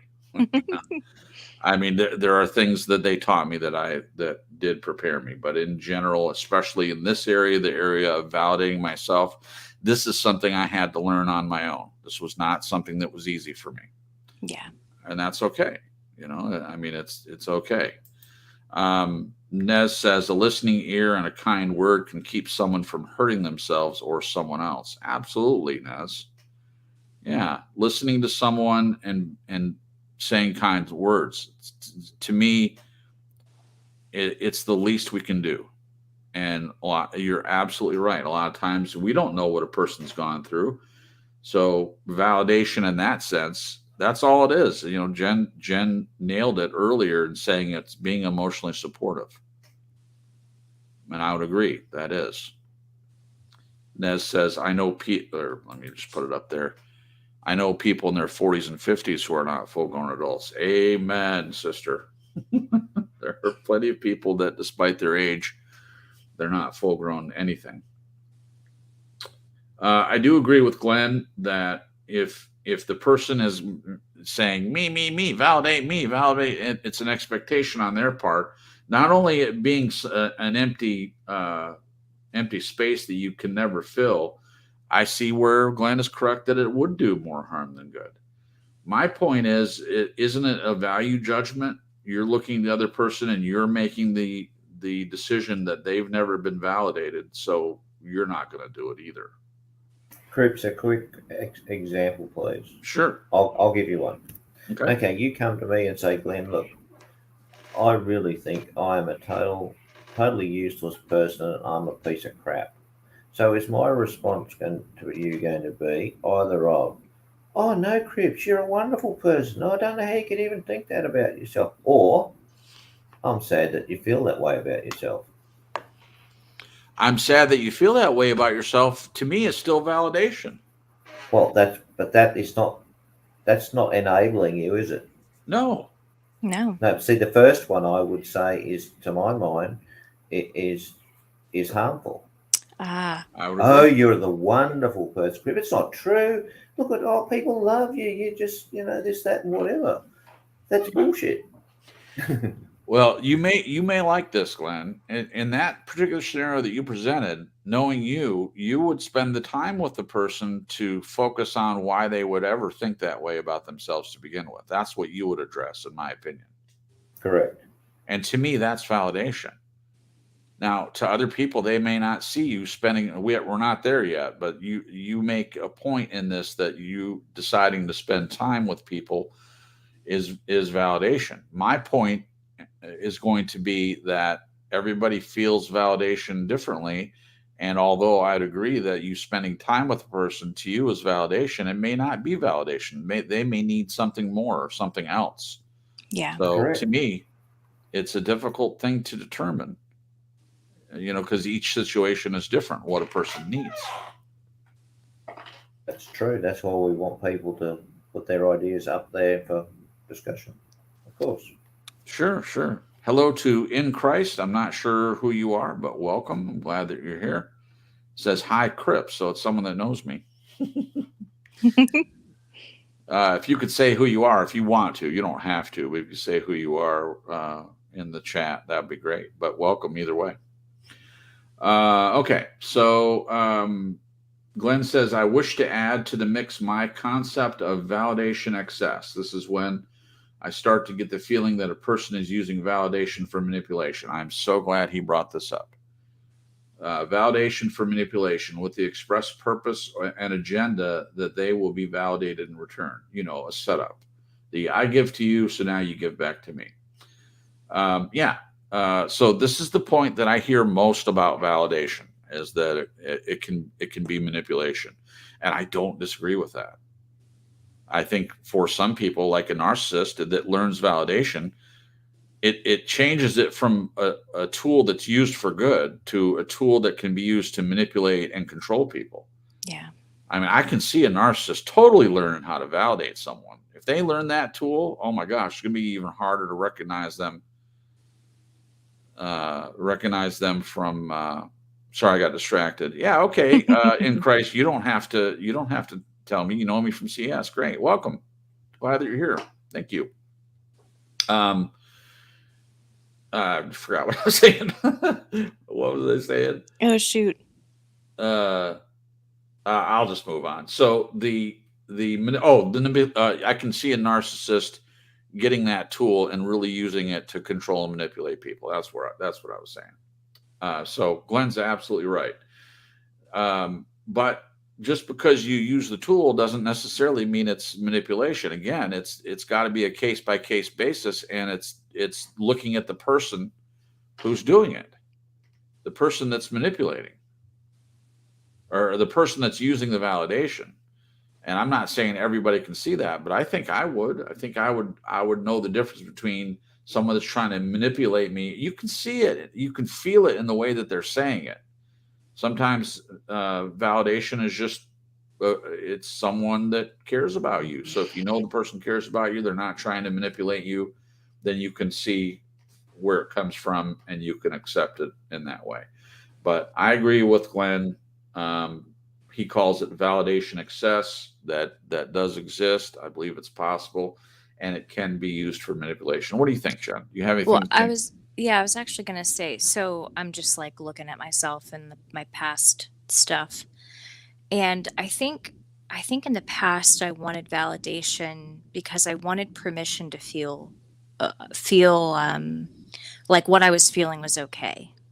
Oh, Does that make sense? I think yeah. some people can get stuck in that place where, they bring up their feelings to someone kind of nervously and they're waiting for validation so that they know, okay, it's okay that I'm feeling this way. Now, I'll say that I've grown since then. And really and truly, even if the person disagrees, I'm in a place now where I can say, okay, it doesn't matter if you agree or not. My feelings are still valid. Right. I still feel the way I feel.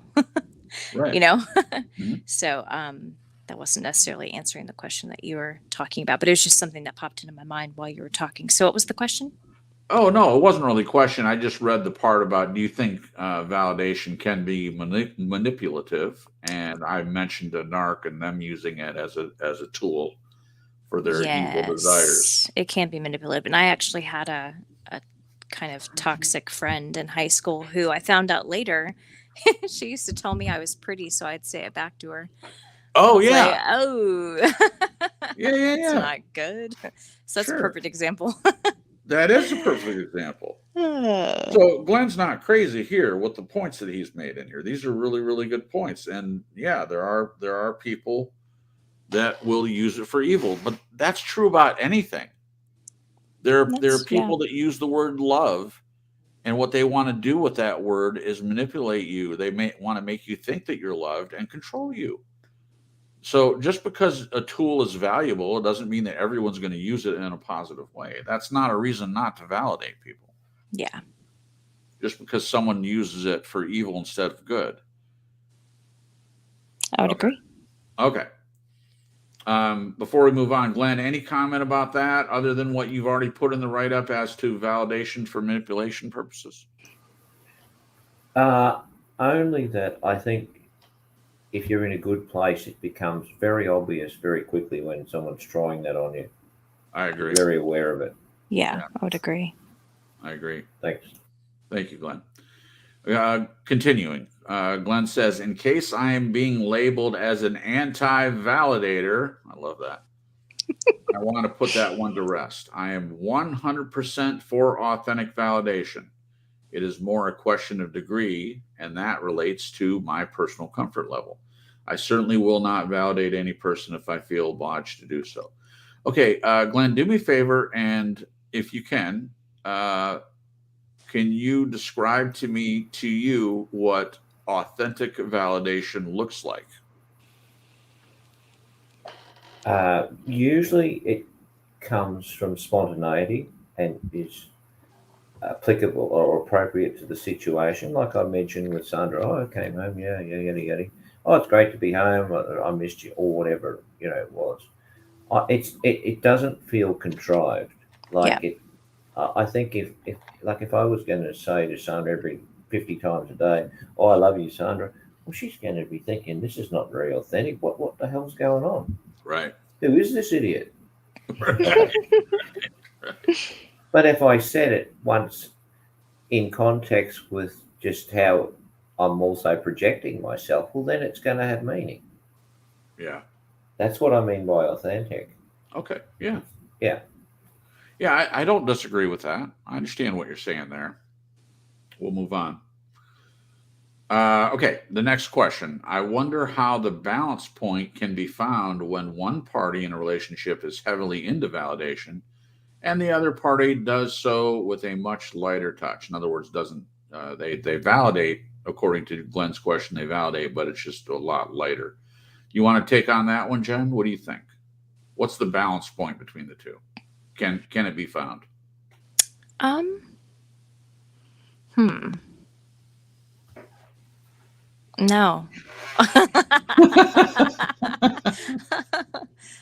If there is, I don't know. I'll answer first. Oh, okay. So, like many things, I think the balance is the best way in everything. Is there a perfect balance in everything? Yes, I believe there is. Whether you can find it or not, that's another question. So you have one person in this scenario that Glenn has presented. One person is a heavy validator, and the other person uses a light touch. Can there be a balance? Yes, the person that validates heavily can, pull back a little bit and come to a more balanced validation flashpoint, so to speak. And the other person with the lighter touch can learn to validate a little bit more, and you can find a balance. Again, it's your relationship.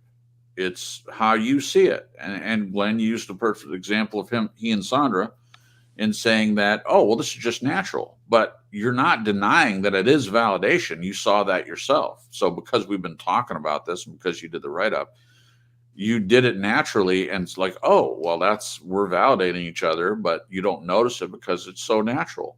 Yeah, that's great. That's wonderful. And I mean this not sarcastically. Kudos to you guys for having it be natural. And I think it is natural for Jen and myself. When we're talking about validation, I'm talking about in more difficult relationships where validation doesn't exist. I'm saying using validation as a tool, not to manipulate, but to help a person get to that balance point. A person that's never experienced validation ever in their life, when you start validating them, it's probably going to be really foreign to them at first. But you do it a little bit here, a little bit there, and they might start looking at themselves in a different way. I completely agree with what Glenn's saying. If a person hasn't learned to self-validate, it makes them uncomfortable. I got you. Check. Understood. I'm just saying that by in dealing with a person like that, using a little validation goes a long way. So there you go. Well, Glenn says, I'm putting this on the board right here. Look at that. I agree with that, Crips. Okay. Do you have a comment, Jen, after my comment that you want to make about the balance? Yeah, I would completely agree with you. Someone that has more of a light touch maybe could step it up a little bit, and someone that's overly validating, maybe they may become more aware that some people in their life might be enabling. It might be something, if they do it too much, it may not be authentic or forced or contrived. And, you can kind of assess the other person in the friendship or relationship. And because I don't think anybody necessarily wants someone to become dependent on them validating them. Right. You know what I mean? That's not good for them. I think the majority of people want, the friendships and the relationships to be healthy and things to be natural. Yeah. While you were talking, Jen, I thought of a perfect example. Let's say someone has had polio or something, and they've never learned how to walk, or they used to know how to walk, but they got in a horrible car accident and they're in rehabilitation. Okay. So just in your mind, you're imagining, we'll say it's a guy in this particular case, and he's going through therapy to learn how to walk again. And when he's starting out, he's just taken a couple steps and then he can't do anymore because it's so painful. And he's getting help from someone else to do that. So at first, he's got to have a lot of help to learn how to walk again. Yeah. And then he's on crutches. And then they put him on a treadmill and he learns how to walk a few steps at a time on a treadmill.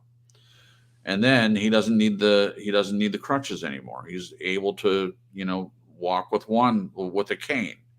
And then after using that for a while, then he doesn't need the cane anymore. He learns how to walk without any help from anyone whatsoever. That's the way that I'm saying we can use validation as a healthy tool in a relationship with someone who's never been validated, who has wounds that have come from no one validating them, no one helping Or them. invalidation. Yeah. Or invalidation. Yes. Thank you, Jen, for correcting me on that. That's exactly right.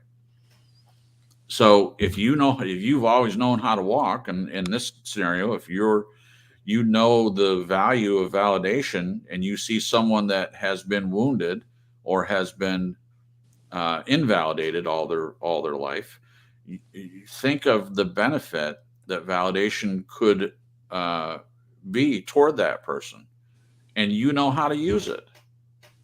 You know how to use that tool as a way to help someone instead of hurt them.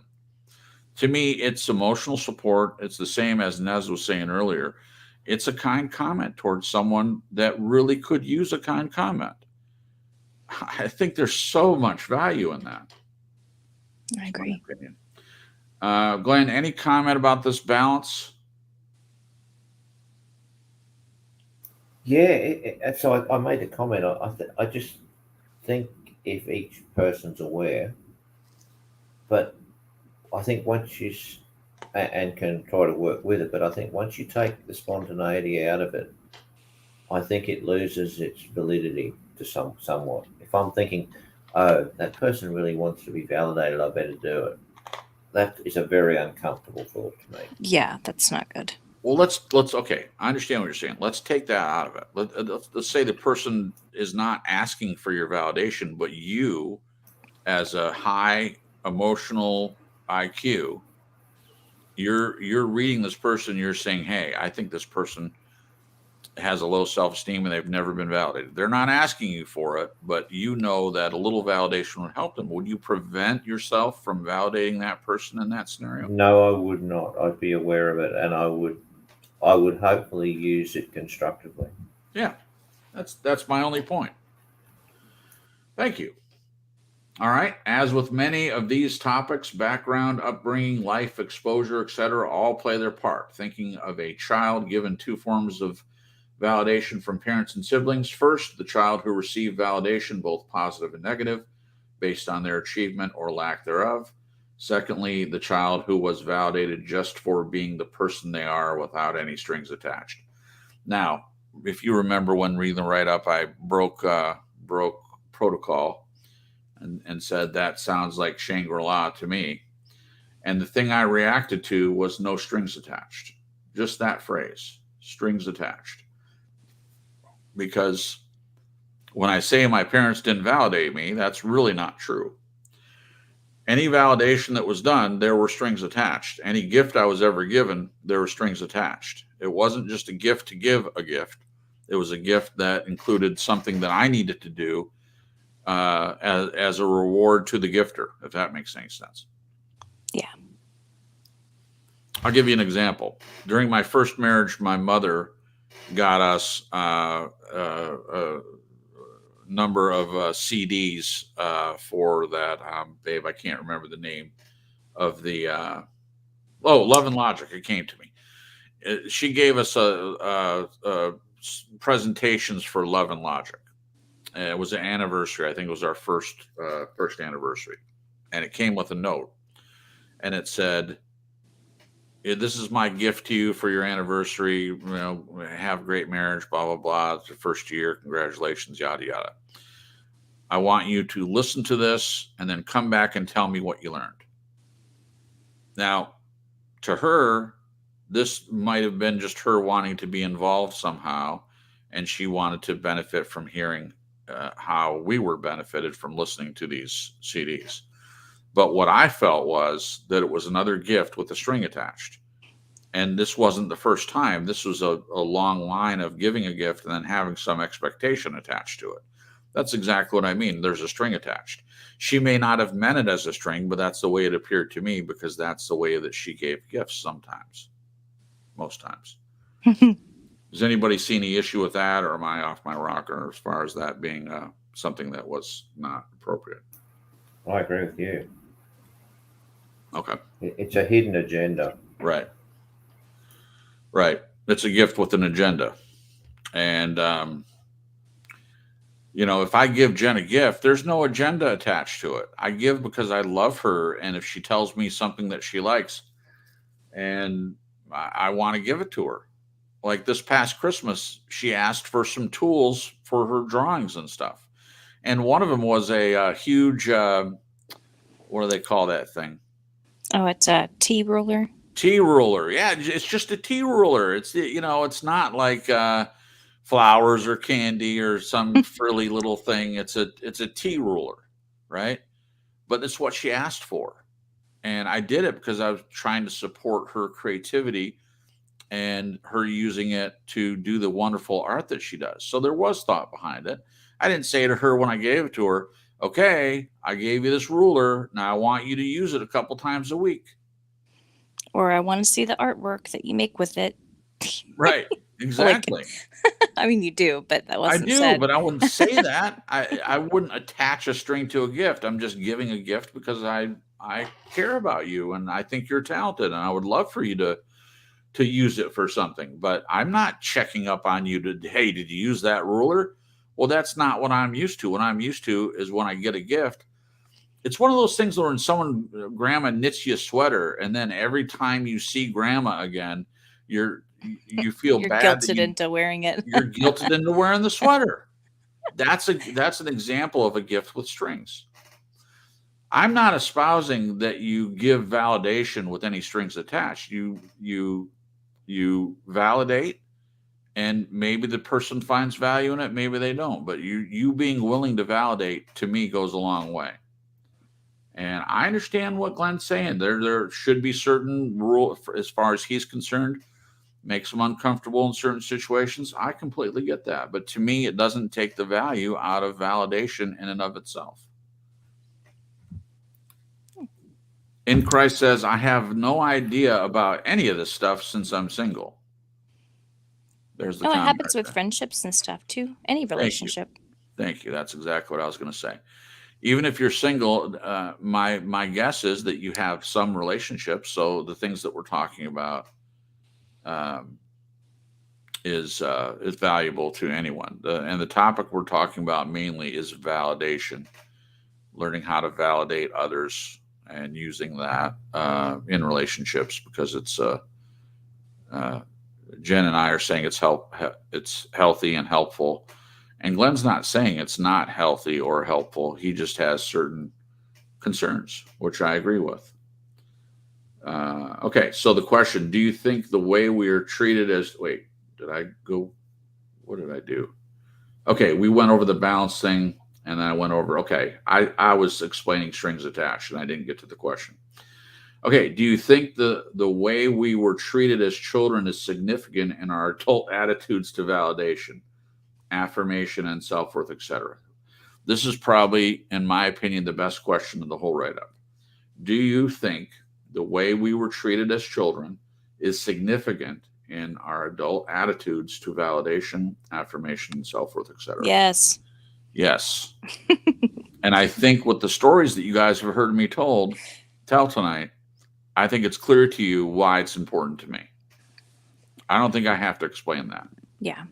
I think it's natural for or healthy for parents to validate their kids as they're growing and discovering who they are, and they're using their parents as a mirror, and hopefully, I guess we would all hope that it would be to where the person grew up and then they learned self-validation somewhere along the way through that. But someone who's had it withheld, either altogether or mostly, is going to be thirsty for that. Right. They're going to be and sometimes desperate for it. And so then they go into adult relationships or friendships, and they haven't learned that inner validation, that self-validation. They've been stuck in this mode of waiting for someone to give it to them. That's what happened to me. I was always looking to my parents, like, tell me who I am, tell me why I'm here, tell me what I'm supposed to do. Like, what's up? So I moved into my adult life with that same mind frame pointed at my friends and pointed at boyfriends and my first husband. Like, and unfortunately, it put me in a position where I, it was one of many building blocks as to why I got into a dysfunctional relationship and didn't even Yeah. know it. Right. So I think there's definitely healthy validation when it comes to parents toward their kids that then prepares them to be in a place of self-validation to where they're not thirstily seeking for it from outside with other Mhm. people or social media or friends or boyfriends or husbands or wives or whatever. Yeah. So yeah, I think it can it sets your course, if you Yes. will. Yeah. Yeah. Yeah. Thank you, Jen. That's true about most of the topics we talk about on this broadcast. I forget what the topic was, but we had a broadcast that it was about what we didn't get growing up and how much it affected. I wish I remembered what the topic was. We've done a lot of broadcasts, and it's not come to me right now. But I think I had done the write up, and I was making the point that we didn't get uh, what we needed growing up. I was making that point. I think I did a pretty good job of stating that. Hmm. I think that we miss a lot growing up. Whether it's society or whether it's our teachers or coaches or I think that validation is lacking, and people could make the argument that not anymore, like they've gone too far the other end. What I see happening is each generation tries to do better than the one before, and they realize, like, if you were a baby boomer, your parents were out of the World War II, that era, and they came across as being very cold in a lot of cases. So when their parents had kids, so like my parents, they tried to do a little bit better. They tried to occasionally say "I love you" to their kid, and so I'm a millennial, or I'm not a millennial. I'm a Generation X is the generation I'm from, and they were considered. In some cases, they had some good qualities, but they were dispossessed and angry and rebellious in some ways and things like that. A lot of their parents were members of the 60s, and either you were out of the hippie cult and all that and just really laid back and didn't have a lot of discipline and things like that because they were disciplined to death. So they decided they weren't going to discipline their kids like that. So that was going on. And then their kids started having kids, the millennials, and they decided they were going to do a little bit better than the generation before them, and they were going to try to just overlay validation on their kids to the point of ridiculousness. And then what we have are kids going to work and they've been told they're great at everything. They're getting a participation trophy for showing up on the soccer field. Never made a goal, never done anything, but they get the same trophy everyone else gets. They get a certificate of participation. And so when those people go out and get jobs, they expect their employer to praise them just for showing up for work every day. So that's too much. Yeah. So what I'm talking about is a balance, a validation balance. And Glenn brought that up. Is there a point between two people, one that validates heavily and one that validates lightly? Is there a balancing point? And I believe that there is. So there's a balance between too much and too little validation. And, can you find the perfect balance? I don't know. I think it's difficult, but to me, it's worth it. It's worth it to find that balance. Yeah. Okay. So on this one, do you think the way we're treated? I think it's clear that I would agree that it does have an effect, that everything that we go through in childhood has an effect on us as an adults. As I've said before, when you become an adult, if you decide, I'm going to blame my parents for the way they raised me, like when I say this stuff about my parents, it's just passing information along. When I became an adult, I had to decide what kind of man I wanted to be, and I can't just spend all my life blaming my parents for what they did or did not do. I'm responsible. You're responsible for your own life. You make the decisions. You decide how you're going to treat other people, how you're going to treat your kids. All that is on you now. Doesn't mean that if you come to me and say, oh, my parents were terrible and I had a horrible childhood, that I'm not going to listen to you. I am absolutely going to listen. I'm going to validate your childhood. I'm going to say, wow, when you tell me all your stories, I'm going to say, gosh, that's terrible. I can't believe you made it through that, but you did. So now as an adult, what are you going to do about it? Because the responsibility falls on you, not anyone else. I agree with Glenn on that. It falls on each individual person to decide what kind of person they're going to be. And you can't walk around in life expecting everybody to validate you left and right. You have to find that for yourself. Yeah. I'm just saying, if you have knowledge of validation and the value of it, that you have a responsibility to learn how to use that tool wisely in a balanced way in your relationships. And I think it is helpful rather than hurtful. Glenn's done a really good job of pointing out how it's not helpful. And I agree with his points. Yeah. I'm saying, taking his points in consideration, I'm presenting the other side, which is that, yeah, I hear you, but it can be valuable. It can be a tool, not for manipulation, but it can be helpful to people. It's emotional support, and it's saying, I hear you. I understand you have a reason to feel the way you do, and let's figure out what to do next moving forward. Okay, Glenn, your turn.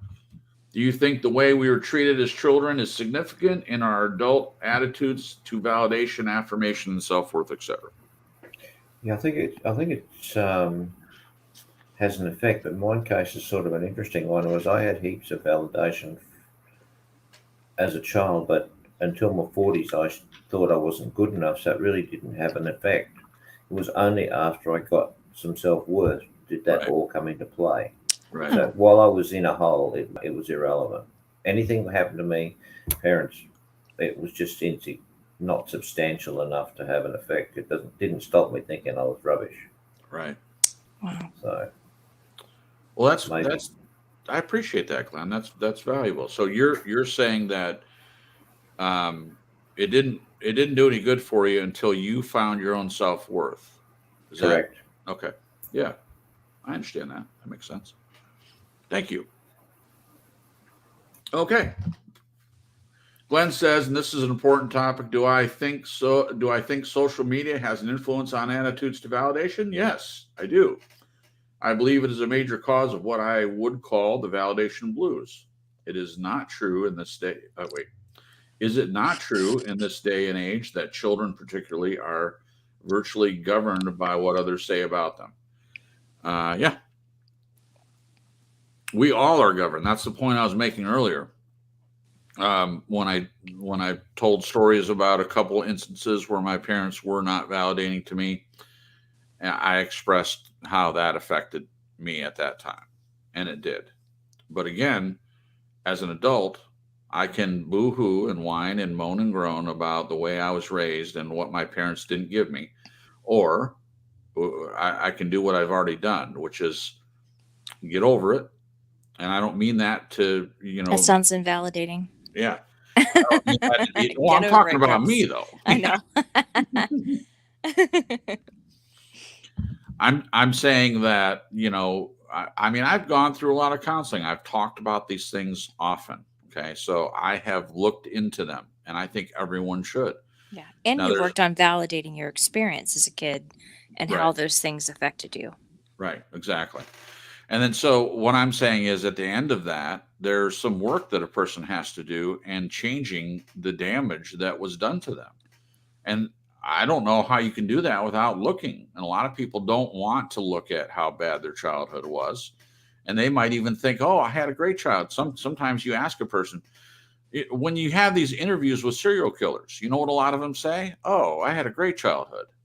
Well, some wasn't great. If you're deciding to kill people, something wasn't great. So I think it's that they're blinded to the things in their childhood that led them to be this horrible monster, this person.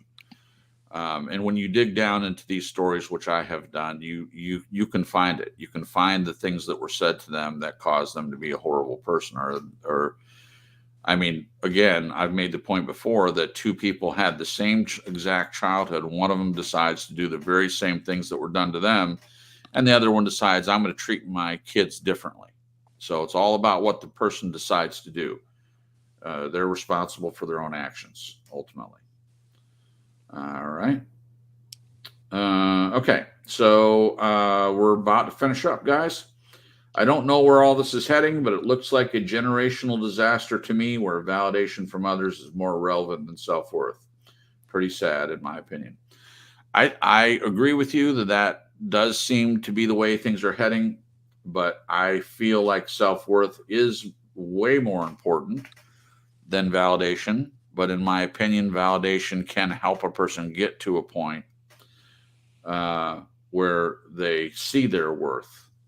And yes, I know it's coming in the backwards door, but at a certain point, someone might be so damaged that they need that. Like the example I used about the person in a car accident and they're having to learn to walk again. You're not saying, oh, learn to walk on your own. We're not willing to help you. No, you help the person get to the point where they can walk on their own again. And that's, to me, what validation can be used for. I think the best way to inject some sense into this equation is the way we adults set an example for the generations coming behind us. This brings us to validation and love. And he says, I leave it to Cripps to develop this theme in a free-form way, as we really do want to hear a range of opinions on this one. I'll just kick things off. An example from my personal experience, I say, if I'm prepared to spend my time with you, is that not validation to you? Some people say yes, some people say no, and some people say it is not enough.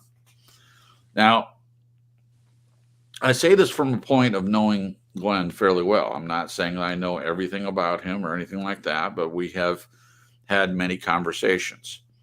And I see what he's saying here. And it's coming from a place of knowing him.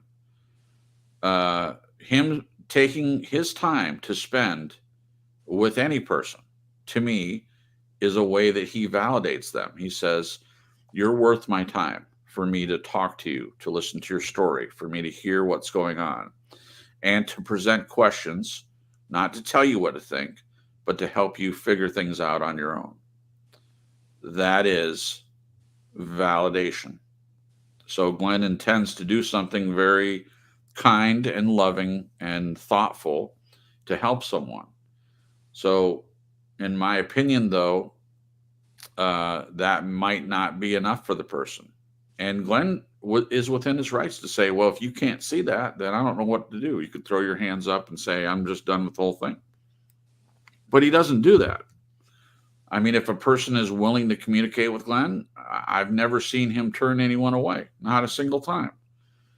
I've used examples from my own life where my dad, who he shows his love by acts of service. You've heard me say, he will get underneath someone's car at night in the cold and the rain, and he'll fix someone's carburetor, or he'll change their oil, or he'll fix a tire. He'll do all these things. And then when people say, hey, you growing up, or my mom would go to him and say, I'm not happy in our relationship. He says, well, what about all that time I've spent working my butt off to provide a home for you and food and all this stuff? And she says, yeah, you've done that, but I can't talk to you. You don't listen to me. You don't emotionally support me. So who's right in that scenario? Is my mom wrong because she sees things that she's not getting in her marriage, and to call him to task over that? Or is my dad right that, well, it should be enough that I spent time? I'm giving my time to provide for you. Shouldn't that be enough? What do you guys think? Is that enough? I think she could have validated Val and all the work that he did, and I understand that this is you loving the family through working really hard. Right. But, and then her sharing how she feels loved. Right. Right. Thank you, Jen. Just to be clear, I'm not saying my mom dealt with the first divorce that she got from my dad in the most healthy way possible. Clearly not. I mean, when she was done, she was done. My dad did a number of things to try to get her back, I don't know why he wanted that, but he did a lot of things. And you guys have heard me say that I benefited. I got to do a lot of things that he bought for her, and she said no. So I got to see Traveling West Side Story and Jesus Christ Superstar and a number of things, other plays that he bought for her to go to, and she refused to go. It kind of made me feel bad for him, honestly, thinking back to it. But I was more than happy to accept the offer for the tickets to go. But he wasn't. Here's the point. He wasn't doing the thing that she felt like she needed. Yes, she could have, as Jen said accurately, she could have done it differently. She could have done it with validation. She could have given him a place to understand what she was saying the problem was. And, they did go to counseling, but when my dad went to counseling, he didn't look at this as a problem to solve for the two of them. He looked at it as, my wife is crazy and I've done nothing wrong. So I'm just basically sitting here. I'm not listening. I'm not engaged. I'm not trying to solve anything. I'm right. And that is not the right attitude to have. And there was no validation on his part. He could have validated her too. You're right, Jen. She should have validated him for the work that he'd done. And I wish she had done that. But he could have validated her and said, I don't understand what it is you're freaking out about, but I wanna understand. And he didn't do that. Seems like there was a lack of validating each other. Yeah, exactly. And then it ends up being just a stalemate. Right. Exactly. So my point about what Glenn has said here, I understand from my perspective what Glenn is saying, and I agree that you spending your time with a person should be validating to them. I'm just making the point that to everyone, it's different. I mean, to each person, they may not feel validation in you spending time with them. They may need something else. And you have every right, Glenn, to decide that you're not going to offer that. That's totally your decision.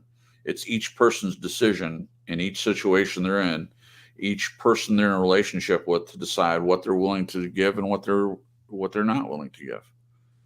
That's all I'm saying. And validation is something that can be used to bridge the gap between where you're at and where you want to go. And it depends on where you want to go and whether that person to you is worth doing what is necessary or not. To me, you have to make that decision on a person-to-person basis. And I think it's valuable. Okay, we're at the end of our broadcast. I want to finish reading what Glenn said because I believe there's value in it. He says, I think the best way to inject some, I read that already. This brings us to validation and love. And I read the part about leave the crypts, an example from personal experience. I read that. Do you think a willingness to spend time with someone is an act of love? Yes, I do. I'm just saying that as we've talked about love languages, if the people are speaking two different love languages, it's never going to be enough. You have to find what way that person feels loved the most and decide whether you want to spend the time doing what they respond to more. Does anyone agree or disagree? Anything you want to say about that? I would just say I agree with your comment. Okay. Glenn, do you want to say anything about that?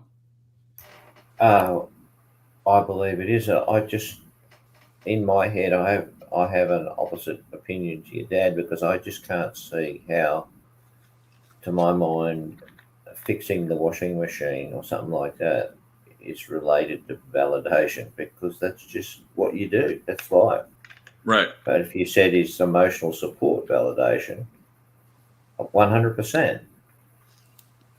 Right. So it's just a different approach. Yeah, I get it. It's like if you're fixing stuff, it's almost like you're trying to earn it. Oh. See, Ooh. you get what I mean? Look at me. I've done all this for you and you're not grateful. That's heavy going, man. It is heavy going. Okay, so we're at the end of our time tonight, but my gosh, that opens up a whole thing. This is Christianity in a nutshell. It's people that are working to get something that was given for free, and all they have to do is accept it. This explains Christianity. Glenn, I'm not sure you're aware of the significance of what you just said, but it's people working for something that they don't have to work for instead of accepting the gift that was given. And this is true in relationships too. It's a perfect example. So my dad is saying, hey, I've done all this work. That should be enough. And they're saying, what we want is love. What we want is your love. You're spending time with us. You know, instead of working, you coming to games and coming to, you know, plays and being emotionally supported. That's how I would have experienced love from my dad. Did I appreciate him fixing vehicles for me? Well, sure. What kind of idiot would not be supportive of that and not be grateful for that? I'm sure my mother appreciated never having electricity go out and having clothes and food and having a house over her head, a roof over her head. I'm sure she appreciated that. But it wasn't enough because the things that she really needed in her heart of hearts were not provided. To me, that's the point. At the end of the day, that's the only point. Are you giving the person in your relationship that you're in relationship with what they need? And to me, it's not a matter of codependence. It's not a matter of, oh my gosh, I don't want to enable them. Of course, we have to be careful of those sorts of things. But if you care about the relationship, then you will find a way to communicate your love to the other person in a way that they can feel it. That's. See, Chris, sorry, no, you finish. No, go ahead. I'm done. I was just going to say, I don't think that people in general really want that much. Right. I don't think this is some extraordinary type scenario that you cannot validate someone minimally and yet it be felt from the heart. Yeah. Like I said to your mum once, I said, if you could pick anything you want to make yourself feel safe, essentially, what would you say? And she said, geez, you know, I'd just like to come home from work and get a pillow and lay on the lounge with someone who wants to be with me. Yeah. It's not much, but yet it's so significant. Yep. So you don't have to earn it. You just give what you just give what feels right. Right. Beautiful. Beautiful.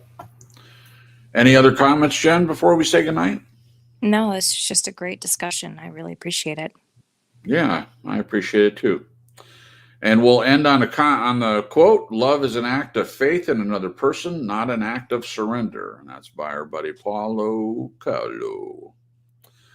All right, we're done, guys. This has been as Jen said, I mean, it's really been a great broadcast for me. And I'm grateful to Glenn for putting the time into this by request from one of our listeners. Annie asked for it. A couple of people agreed, and he knocked it out since the last broadcast, even though he had a trip to go on and everything. And really appreciative of Glenn for doing that. I've been so busy with my new job. I was not able to work on a broadcast this week, so it's been very helpful to have that. And he didn't just call it in. There was a lot of good stuff in here. And for everyone that hears this, everyone in the chat tonight, and if you're listening to playback, I hope that you get something out of this. And as I said at the beginning, we're not trying to tell people how to think. We're presenting these things for you to decide what's best for you in your relationships. That's all it is. And Nez Lever says validation comes naturally in a healthy relationship. And I agree with that. And that's just a good point as any to end the broadcast on. So we'll say goodnight to everyone, and we'll start with Glenn. Glenn, take a moment to say goodbye to everyone, please.